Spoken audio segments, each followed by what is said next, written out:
આજે આપણે વાત કરવાના છે પ્રેગ્નન્સી અને પિત્તાશયની પથરી એટલે ગોલ સ્ટોન્સ પર.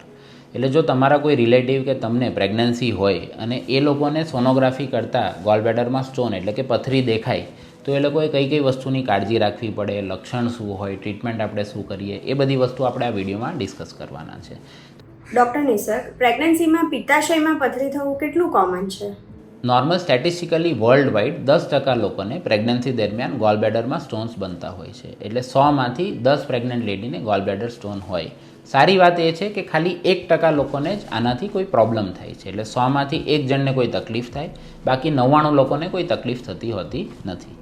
સો સ્ટે ટ્યુન ટુ ગેસ્ટ્રોગુરુ અને બેલ આઇકોન જરૂર દબાવી દેજો, એટલે જ્યારે ભાઈ આપણે નેક્સ્ટ વિડીયો મૂકશું તેનું નોટિફિકેશન તમને ઓટોમેટિકલી મળી જશે.